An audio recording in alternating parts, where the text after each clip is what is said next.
40കളിലേക്ക് എത്തുന്ന ഏതൊരു സ്ത്രീയും കുറെ കൂടെ സുന്ദരിമാരാവും.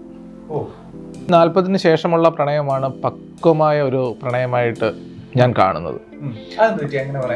കാരണം അതെന്താണ് പറയാൻ കാരണം എന്ന് ചോദിച്ചു കഴിഞ്ഞാൽ, അതിനുശേഷം പ്രണയത്തെ ഇവർ കാണുന്നത് വളരെ തീവ്രമായിട്ടാണ്. 40കളിൽ പല പല ഘട്ടങ്ങളിൽ നിന്നും വേദനാജനകമായ അന്തരീക്ഷത്തിൽ നിന്നും ഒരു മോചനമാണ് 40കളിൽ സ്നേഹിക്കുന്ന പ്രണയം. കൗമാരത്തിലുള്ള പ്രേമത്തിലുപരി ആ സ്നേഹത്തിന് നല്ല മഹാത്മ്യം ഉണ്ടായിരിക്കും. ഭാര്യ കൂടെ നടന്നു പോവുകയാണെങ്കിലും നോട്ടത്തിലെങ്കിലും ഒന്ന് ഇഷ്ടപ്പെടാത്ത ഒരു മനുഷ്യർ, എന്തോ മനുഷ്യ അങ്ങോട്ട് നോക്കുന്നത്, അല്ല പല അനുഭവങ്ങളും ഇല്ലേ പലർക്കും. അപ്പം ഒരു നോട്ടത്തിലെങ്കിലും പ്രേമിക്കാത്തവരില്ല. ആരെങ്കിലും പ്രണയിക്കാൻ തയ്യാറാവുകയാണെങ്കിൽ ഭയമില്ലാതെ പ്രണയിക്കപ്പെടാൻ പറ്റുന്നൊരു സാഹചര്യം അത് ഈ സിനിമ പറയാൻ ശ്രമിക്കുന്നുണ്ട്. 2026 ഫെബ്രുവരി 14 ഒരു പ്രണയ ദിനത്തോടനുബന്ധിച്ച് നമ്മുടെ സിനിമ പുറത്തിറങ്ങുമ്പോൾ നമ്മൾ പ്രഖ്യാപിക്കുകയാണ് പ്രണയിച്ചിട്ടില്ലാത്തവർക്ക് അല്ലറിയട്ടെ എന്ന്.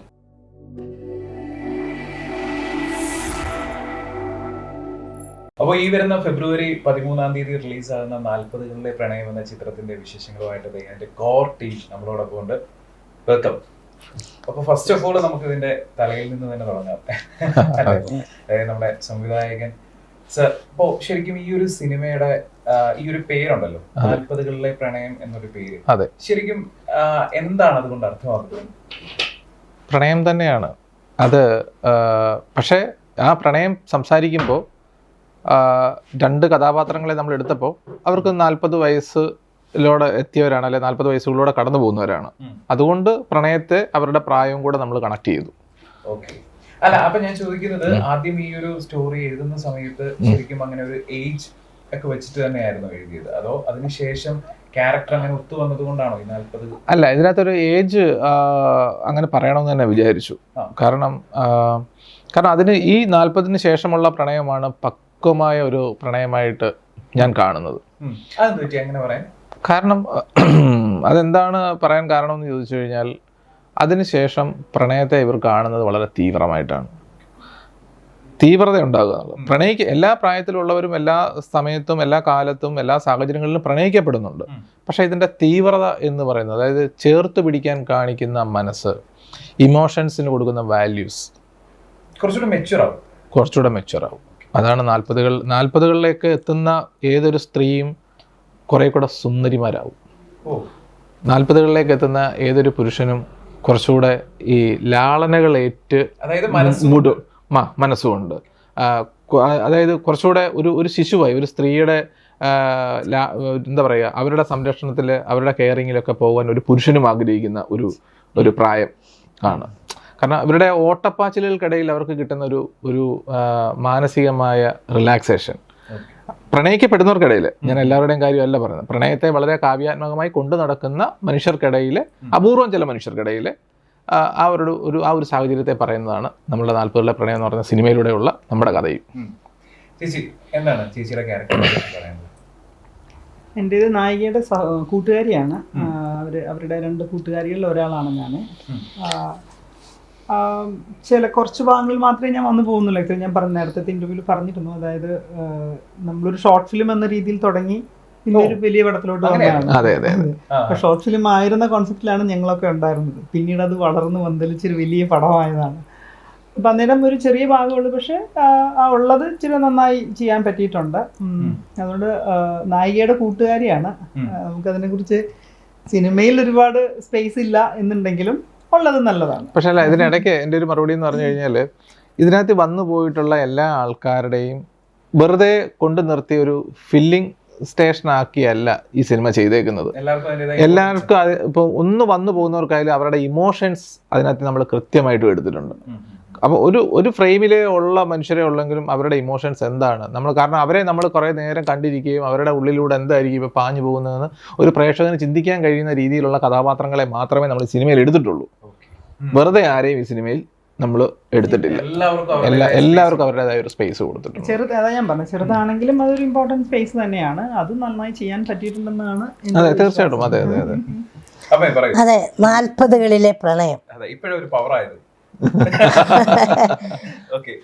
40കളിൽ പല പല ഘട്ടങ്ങളിൽ നിന്നും വേദനാജനകമായ അന്തരീക്ഷത്തിൽ നിന്നും ഒരു മോചനമാണ് 40കളിൽ സ്നേഹിക്കുന്ന പ്രണയം.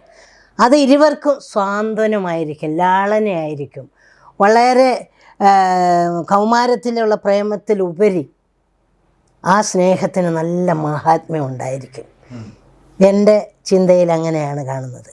അപ്പോൾ ഈ 40കളിലെ പ്രണയത്തിൽ എനിക്ക് ഇതിൻ്റെ നായികയുടെ അമ്മയായിട്ടാണ്. രക്ഷകർത്താക്കളും മക്കളും തമ്മിൽ രക്ഷകർത്താക്കളെ എങ്ങനെ മക്കൾ കെയർ ചെയ്യുന്നു, മക്കളെ എങ്ങനെ രക്ഷകർത്താക്കൾ ഒരു സുഖമില്ലായ്മയിൽ എങ്ങനെ, അതിൻ്റെ എല്ലാം വ്യത്യസ്തത മനസ്സിലാക്കാൻ ഞങ്ങളുടെ 40കളിലെ പ്രണയം ഈ സമൂഹത്തിന് കൊടുക്കുന്ന മെസ്സേജാണ്. അപ്പോൾ അതാണ് ഒരു ക്യാരക്ടർ അല്ലേ? തീർച്ചയായിട്ടും എനിക്ക് വളരെ മനോഹരമായ ക്യാരക്ടറാണ് ചെയ്യാൻ പറ്റിയതും. എനിക്ക് തന്നത് ഞാൻ അത് വളരെ പ്രാപ്തമായിട്ട് ചെയ്തിട്ട് കോൺഫിഡൻസ് ഉണ്ട് അത് ചെയ്തിട്ടുണ്ട് എന്ന്. പല പല വെറൈറ്റി ഭാവങ്ങളും അതിനകത്ത് ഉൾക്കൊള്ളിക്കുന്ന ഒരു കഥാപാത്രമാണ്. ഞാൻ സംതൃപ്തയാണ്. അതുകൊണ്ട് 40കളിലെ പ്രണയം 13-ാം തീയതി കണ്ട് എല്ലാവരും വിലയിരുത്തണം. ഇഷ്ടപ്പെടുമെങ്കിൽ ഞങ്ങളെ പ്രോത്സാഹിപ്പിക്കണം. കാരണം പ്രേക്ഷകരുടെ പ്രതികരണമാണ് ഏതിനും വിജയം. ഏതിനുമല്ല, പ്രത്യേകിച്ച് കലയൊക്കെ, നാടകമായാലും സിനിമയായാലും സംഗീതമായാലും നൃത്തമായാലും പ്രേക്ഷകരുടെ പ്രതികരണമാണ് അതിൻ്റെ വിലയിരുത്തൽ. അതുകൊണ്ട് ഞങ്ങളൊക്കെ ഇങ്ങനെ കഷ്ടപ്പെട്ട് കുറേ ആർട്ടിസ്റ്റുകളുടെ ഒരു ഏകീകരണമാണ് 40കളിലെ പ്രണയം. വൻ വിജയമാക്കാൻ വേണ്ടി ജഗദീശൻ അനുഗ്രഹിക്കട്ടെ. നിങ്ങളും കാണണം, സപ്പോർട്ട് ചെയ്യണം. തീർച്ചയായിട്ടും. അപ്പോ ഇതില് നായകനാണ്, നായകൻ ഇരിക്കുന്നത് അങ്ങ് സൈഡിലാണെങ്കിലും ശരിക്കും എന്താണ് ചേട്ടൻ ഈ ഒരു ക്യാരക്ടറിനെ കുറിച്ച് പറയാനുള്ളത്? 40കളിലെ പ്രണയം എന്ന ആ സബ്ജക്റ്റിൽ നായകനായിട്ട് വരുന്നു. ആ നായക കഥാപാത്രം എന്ന് പറയുന്നത് അത്യാവശ്യം നമ്മൾ ഓരോ വ്യക്തികൾക്കും ഒരു പ്രത്യേകതയുണ്ട്. കാര്യം നമ്മൾ നിൽക്കുമ്പോൾ നമ്മളൊരു കുറച്ച് സമൂഹമായിട്ടോ കുടുംബമായിട്ടോ ഒക്കെ കൂടിയായിരിക്കും നിൽക്കുന്നത്. അപ്പം നമ്മളുടെ ആ ഒരു വ്യക്തിപ്രഭാവം മറ്റുള്ളവരിൽ എങ്ങനെയാണ് നമ്മുടെ സ്വാധീനം, അല്ല അവരുടെ ഒരു സ്വാധീനം എങ്ങനെയാണ് നമ്മളിലേക്ക് വരുന്നത്, അത് നമ്മുടെ എല്ലാ കുടുംബങ്ങളിലും പൊതുവേ ഉള്ളൊരു കാര്യമാണ്. അപ്പം ഈ ഒരു ചിത്രത്തിലാണെങ്കിലും അങ്ങനെയുള്ള ആ ഒരു വ്യക്തി മറ്റ് കഥാപാത്രം മറ്റ് ചില ആളുകളിലേക്ക് ആ ആളുടെ ആ ഒരു വ്യക്തിപ്രഭാവം അതുപോലെ തിരിച്ചും അവരുമായിട്ടുള്ള ഇന്ററാക്ഷൻ എങ്ങനെ എന്ന് കാണിക്കുന്ന ഒരു ഇതാണ് ഈ പടത്തിന്റെ കഥാപാത്രത്തിൻ്റെത്. നമുക്കിത് ഫുള്ള് റിവീൽ ചെയ്യാൻ പറ്റില്ല. കാരണം എന്താ വെച്ച് കഴിഞ്ഞാല് ഇത് കേൾക്കുന്നവർക്ക് തോന്നും ഇവരെന്താണ് ഈ പരസ്പര ബന്ധം ഇല്ലാതെ പറയുന്നതെന്നുള്ളത്. പക്ഷെ നമുക്ക് ഇങ്ങനെ പറയാൻ പറ്റത്തുള്ളൂ. ഈ സിനിമയുടെ ഒരു പ്രത്യേകത അതാണ്. കാരണം നമുക്ക് ഇതിന്റെ തുടക്കം തൊട്ട് ഒടുക്കം വരെ ക്ലൈമാക്സ് വേണമെങ്കിൽ നമുക്ക് ഹൈഡ് ചെയ്തുകൊണ്ട് നമുക്ക് ബാക്കിയൊക്കെ വേണമെങ്കിൽ പറയാം. പക്ഷേ ഈ സിനിമയ്ക്ക് തുടക്കവും പറയാൻ പറ്റത്തില്ല, ഒടുക്കവും പറയാൻ പറ്റത്തില്ല, ഇടഭാഗത്തൊന്നും പറയാൻ പറ്റത്തില്ല.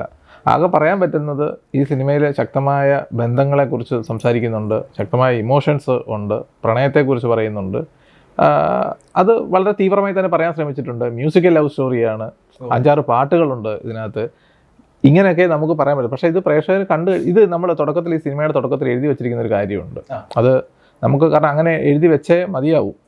ഈ സിനിമ ആദ്യം കാണുന്നവർ ഇനിയും കാണാനുള്ളവരോട് കഥ പറയരുത്. അങ്ങനെ എഴുതി വെക്കേണ്ടി വന്നത് ഈ സിനിമയുടെ സാഹചര്യം അതായതുകൊണ്ടാണ്. കാരണം പ്രതീക്ഷയ്ക്ക് വിപരീതമായിട്ടാണ് ക്ലൈമാക്സ്. ക്ലൈമാക്സ് റിവീൽ ചെയ്യണ്ട. അപ്പൊ ഞാൻ ഇവിടെ വന്നപ്പോ എനിക്ക് ഭയങ്കര ക്യാച്ചിങ് ആയിട്ട് തോന്നിയ ഒരു കാര്യമുണ്ട്.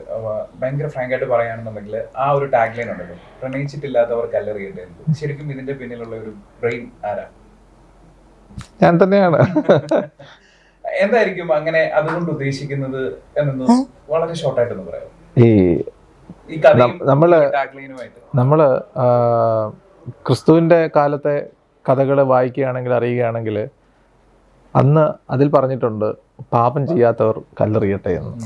ഓക്കെ, പക്ഷേ ഈ ഇത്രയും നൂറ്റാണ്ടുകൾക്ക് ശേഷം 2026 ഫെബ്രുവരി 14 ഒരു പ്രണയ ദിനത്തോടനുബന്ധിച്ച് നമ്മുടെ സിനിമ പുറത്തിറങ്ങുമ്പോൾ നമ്മൾ പ്രഖ്യാപിക്കുകയാണ് പ്രണയിച്ചിട്ടില്ലാത്തവർ കല്ലെറിയട്ടെ എന്ന്.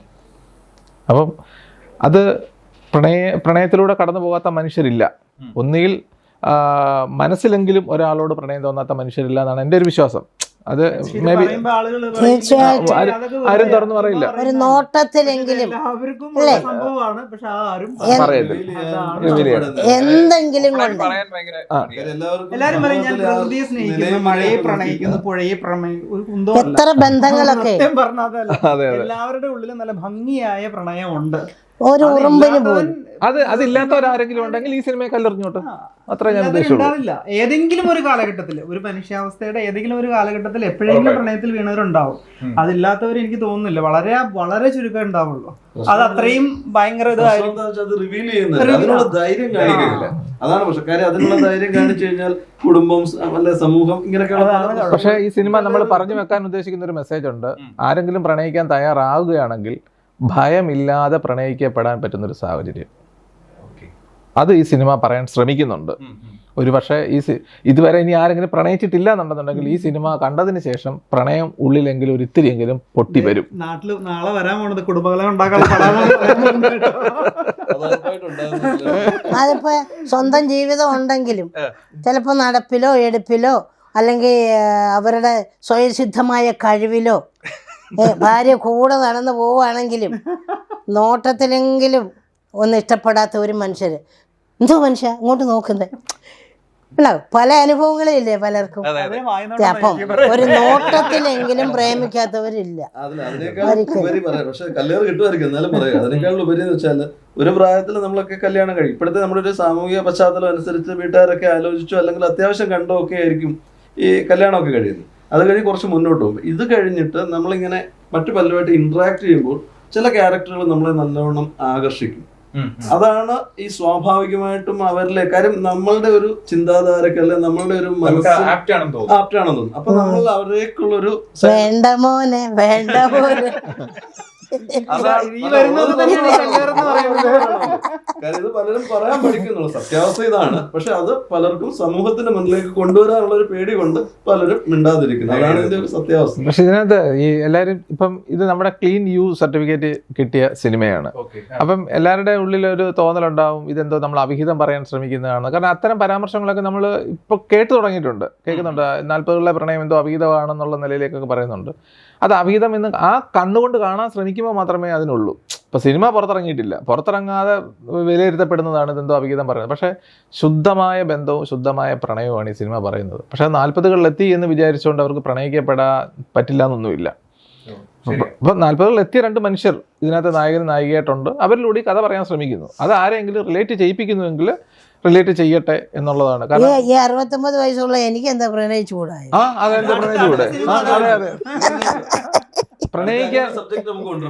പ്രണയിക്കാനുള്ള ഒരു ധൈര്യം, അല്ലെ തൻ്റെ ഉള്ളിൽ ഒരു പ്രണയം ഉണ്ടെങ്കിൽ മുമ്പിൽ നിൽക്കുന്ന ഒരാളോട് പ്രണയം പറയാനുള്ള ഒരു ധൈര്യം, ഭയമില്ലാതെ പറയാൻ പറ്റുക എന്നുള്ളത് ഈ സിനിമ ചെറിയ രീതിയിലെങ്കിലും ആഗ്രഹിക്കുന്നുണ്ട്. സിനിമയുടെ പേരും ഈ ടാഗ് ലൈനും ഒക്കെ വെച്ച് കാണുമ്പോൾ എനിക്ക് തോന്നുന്ന ഒരു കാര്യം എന്ന് പറയുമ്പോൾ തീർച്ചയായിട്ടും ഈ ഒരു സിനിമ റിലീസ് ആയതിനു ശേഷം സമൂഹത്തിൽ ഇത് ചർച്ച ചെയ്യപ്പെടും. തീർച്ചയായിട്ടും അതെ. അതിന്റെ എല്ലാം ഞാൻ കാണുന്നുണ്ട് ഇതിൽ. തീർച്ചയായിട്ടും അതെ. ഓക്കെ, അപ്പൊ എങ്ങനെയുണ്ടായിരുന്നു നിങ്ങളുടെ ഈ ഷൂട്ടിംഗ് ലൊക്കേഷനിലുള്ള എല്ലാവരുമായിട്ടുള്ള ഒരു ബോണ്ടിങ്ങും അവിടുത്തെ ഫണ്ണും കാര്യങ്ങളും ഒക്കെ? ശരിക്കും എൻജോയ് ചെയ്തിട്ടാണ് ഓരോ ദിവസവും കൊണ്ടുപോകാൻ ഉദ്ദേശിക്കുന്നത്, ഓരോ ദിവസത്തെ ഷൂട്ട്. പക്ഷെ മാനസിക സംഘർഷങ്ങൾ ഒരുപാട് അനുഭവിച്ച ഒരു സിനിമയുടെ യാത്രയായിരുന്നു ഇത്. കാരണം പറഞ്ഞത് ആകെ 12 മിനിറ്റുള്ള ഒരു സിനിമയായിട്ട് മാറ്റാനാണ് ഈ സിനിമ ആദ്യം ഞങ്ങൾ ആഗ്രഹിച്ചത്. വെറും 12 മിനിറ്റ്, അതായത് ഒരു ഷോർട്ട് ഫിലിം ഫോർമാറ്റ് പെട്ടെന്ന് കണ്ടു തീരണം എന്നുള്ള നിലയിലേക്ക് നമ്മളതിനെ ആഗ്രഹിച്ചു, ചെയ്യാൻ ശ്രമിച്ചു. പക്ഷേ ഇത് ചെയ്തു വന്നപ്പം ഇത് അവിടെ കൊണ്ടൊന്നും തീരില്ല. ഇതിൻ്റെ ഡെപ്ത് വളരെ കൂടുതലായിട്ട് എങ്ങനെയോ സംഭവിക്കുകയാണ്. ഓരോ ദിവസത്തെ ഷൂട്ട് കഴിയുമ്പോഴും ഇതിൻ്റെ ഡെപ്ത് കൂടുകയാണ്. അപ്പോൾ അമ്മയായാലും ഇതിലെ നായികയായിട്ട് വന്ന ആശയായാലും ജെറിയൊക്കെ ആയാലും പറഞ്ഞു ഇതൊന്നും കുറച്ചും കൂടെ ഇത് ഡെവലപ്പ് ചെയ്യാനുള്ള ഏരിയ ഉണ്ടെന്ന് പറയുന്നു. അപ്പം അതിനുള്ള ഫണ്ട് ഞങ്ങളുടെ കയ്യിലില്ല. നമ്മളൊരു ചെറിയ ബഡ്ജറ്റ് ഇട്ടു, ആ സൗഹൃദത്തിൽ നിന്ന് ഇങ്ങനൊരു സിനിമ ചെയ്യാം എന്നുള്ളത് കൊണ്ടാണ് അങ്ങനെ ഒരു പ്ലാൻ ചെയ്തത്. പക്ഷേ പിന്നീട് മുമ്പോട്ട് ഈ യാത്ര അങ്ങോട്ട് തുടങ്ങിയപ്പോൾ സിനിമയിലേക്ക് വരുമ്പം സിനിമയുടെ എല്ലാ സാഹചര്യങ്ങളും നമ്മുടെ ഈ കഥയിലേക്ക് വരണം. ഇറങ്ങിയിട്ട് വേണം ഞങ്ങളുടെ ശമ്പളം വാങ്ങിക്കാൻ. അപ്പോൾ വന്നിട്ട് എന്ത് ചെയ്തു, സാമ്പത്തികം ഇപ്പം കുറച്ച് പൈസ റെഡി ആകുമ്പോൾ ഞങ്ങളൊരു 2 ദിവസത്തെ ഷൂട്ട് വയ്ക്കും. അങ്ങനെ കുറേശ്ശെ സാമ്പത്തികം കണ്ടെത്തി കാരണം ഇതിന് അപ്പോൾ തുടങ്ങി വെച്ചൊരു സിനിമയ്ക്ക് നമുക്ക് ഇനി പുറത്തുനിന്നൊരു പ്രൊഡ്യൂസറെ നമുക്ക് കൊണ്ടുവരാൻ ഉള്ള സാങ്കേതിക ബുദ്ധിമുട്ട് ഉണ്ടായി. അപ്പോൾ അതുകൊണ്ട് നമ്മളായിട്ട് തന്നെ പിന്നീട് ഫണ്ട് കണ്ടെത്തി ചെയ്തു വന്നൊരു സാഹചര്യം ആയതുകൊണ്ട് ഇടയ്ക്കിടയ്ക്കെല്ലാം ബ്രേക്ക് ചെയ്തു. പക്ഷേ ഈ ബ്രേക്ക് ചെയ്തത് നമുക്ക് വേറൊരു തരത്തിലും സിനിമയ്ക്ക് ഗുണമാക്കേണ്ടി വന്നു. കാരണം ഇതിൻ്റെ കഥാപാത്രങ്ങളുടെ ചില കാലഘട്ടങ്ങളെ നമുക്കൊരു വ്യത്യാസം ഉണ്ടാക്കിയെടുക്കണമായിരുന്നു.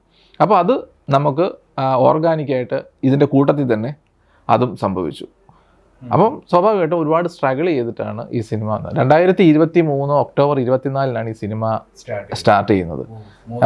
അപ്പം ഞങ്ങൾ ഈ വർഷമാണ് ഇതിൻ്റെ എല്ലാ ജോലികളും സിനിമയുടേതായിട്ട് അവസാനിച്ചത്. അല്ല, എല്ലാവരും ഈ ഒരു ക്രൂ മെമ്പേഴ്സ് എല്ലാം ഭയങ്കര ആത്മാർത്ഥമായിട്ട് നിന്നു എന്നുള്ളതിന്റെ ഒരു തെളിവാണ്. കാര്യം ഈ ഫണ്ട് ഒക്കുമ്പോ ഷൂട്ട് ചെയ്യണം, എല്ലാവരും അവൈലബിൾ ആയിരിക്കണം. അതെ, അതൊരു വലിയൊരു തീർച്ചയായിട്ടും. അതെ ശരിക്കും മനസ്സിന്റെ ഇഷ്ടത്തോടെ എല്ലാവരുമായിട്ടുള്ള ഐക്യതയോടെ വർക്ക് ചെയ്താൽ മാത്രമേ അങ്ങനെ ചെയ്യുന്ന വർക്കുകൾക്കെല്ലാം എന്തെങ്കിലും ഒരു കാരണത്താൽ അവിടെ എന്തെങ്കിലും ഒരു മുഷിവുണ്ടായാൽ അത് ആ സിനിമയും ബാധിക്കും. പക്ഷെ ഇതൊന്നുമില്ല, ഞങ്ങളുടെ ഒരു കൂട്ടായ്മയാണ് 40 സൗഹൃദം കൊണ്ട് മാത്രം ഉടലെടുത്തൊരു സിനിമയാണ്. കാരണം ഷോർട്ട് ഫിലിമിൽ നിന്നും ഒരു വലിയ അതെ ഞാൻ ഇതിൻ്റെ ഈ കഥയുടെ ഈ പറഞ്ഞ 12 മിനിറ്റിൻ്റെ ഒരു കഥ ഞാൻ ഇതിനെ നായിക ആശയോട്, എൻ്റെ സുഹൃത്തുക്കളാണ്, നായിക എല്ലാവരും സുഹൃത്തുക്കളാണ്.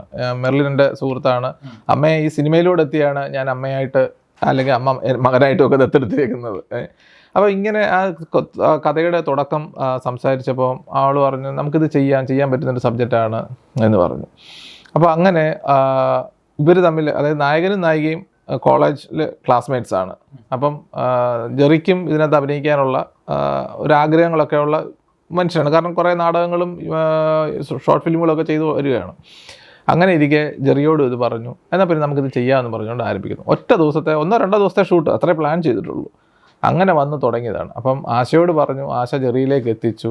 പിന്നെ ആശയും ജെറിയും ഞാനും കൂടെ ഇതിൻ്റെ ഒരു യാത്രയായിരുന്നു. ഈ യാത്രയിലേക്ക് വന്നവരാണ് ബാക്കിയെല്ലാം ഒരു 6 പാട്ട് ഉൾപ്പെടെ കൊണ്ടുവന്ന് അവസാനിച്ച് നിൽക്കുന്നത്. ഒരു മ്യൂസിക്കൽ ലവ് സ്റ്റോറിയാണ്. അതെ. അപ്പോ വാലന്റൈൻസ് ഡേയുടെ തൊട്ട് തലേ ദിവസം ഫെബ്രുവരി 13 സിനിമ റിലീസ് ആകുന്നത്.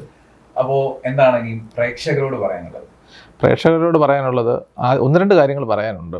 അതായത് വാലന്റൈൻസ് ഡേക്ക് മുമ്പ് ഈ സിനിമ കൊണ്ടുവന്ന് റിലീസ് ചെയ്യുന്നത് അടുത്ത ദിവസത്തേക്ക് ഒരു പരിപാടിയായിട്ട് പ്ലാൻ ചെയ്യാൻ പറ്റണം പ്രണയിക്കപ്പെടുന്നവർക്ക്. അപ്പോൾ അതുകൊണ്ട് വാലന്റൈൻസ് ഡേയിൽ ഈ സിനിമ നിങ്ങൾ വന്ന് കാണുക, കണ്ടിട്ട് അഭിപ്രായം രേഖപ്പെടുത്തുക. ഇതിനകത്ത് പാവം ചെയ്യാത്തവരാരെങ്കിലും ഉണ്ടെങ്കിൽ, പ്രണയിച്ചിട്ടില്ലാത്തവരാരെങ്കിലും ഉണ്ടെങ്കിൽ ഒരു കല്ലും കൂടെ കരുതി വെച്ചേക്കുക. അത് എറിയണമെന്നുണ്ടെങ്കിൽ എറിഞ്ഞിട്ട് പോവുക, നമ്മൾ ആ ഏറ് കൊള്ളാൻ തയ്യാറാണ്. അപ്പം അങ്ങനെയുള്ളൂ നമ്മൾ ഉദ്ദേശിച്ചിട്ടുള്ളൂ. എന്തായാലും ആരെയും നിരാശപ്പെടുത്തില്ല. ഏതെങ്കിലും തരത്തിലുള്ള ഒരു ഇമോഷൻസുമായിട്ട് മാത്രമേ കണക്ട് ചെയ്യാൻ പറ്റും. ഏതെങ്കിലും തരത്തിലുള്ള ഇമോഷൻസുമായിട്ട് മാത്രമേ തിയേറ്റർ വിട്ട് ഇറങ്ങാനും പറ്റത്തുള്ളൂ. ആ ഒരു കാര്യത്തിൽ ഞാൻ ഉറപ്പ് തരാം. അപ്പോൾ എന്തായാലും സിനിമ ഒരു വലിയ വിജയമാകട്ടെ, ആശംസകൾ. അപ്പോൾ ഫെബ്രുവരി 13 ഞാൻ ഈ ഒരു സിനിമ എന്താണെന്ന് തീർച്ചയായിട്ടും ചോയ്സ് ചാനലിനും എൻ്റെ പ്രിയങ്കരായ പ്രേക്ഷകർക്കും സ്നേഹവന്ദനം. ഇതിന്റെ വിജയത്തിന്റെ ഒരു കൂടിക്കാഴ്ച കൂടി നമുക്കിടയിൽ ഉണ്ടാവണം. ഉറപ്പായിട്ടും ഒരു എന്താ പറയുക, ഒരു 100 days സെലിബ്രേഷൻ ഒക്കെ നടത്തണം. തീർച്ചയായിട്ടും. സിനിമ അത്രത്തോളം സഞ്ചരിച്ചിട്ടുണ്ട്. ഗൾഫുകാരൻ ഇവിടെ ഇരിപ്പുണ്ട്. സാമ്പത്തികം അവിടെ നിന്നുണ്ടാകും, പിന്നെ നമ്മുടെ സഹകരണവും. അതെ. ഓക്കെ, അപ്പോൾ thank you so much. Okay.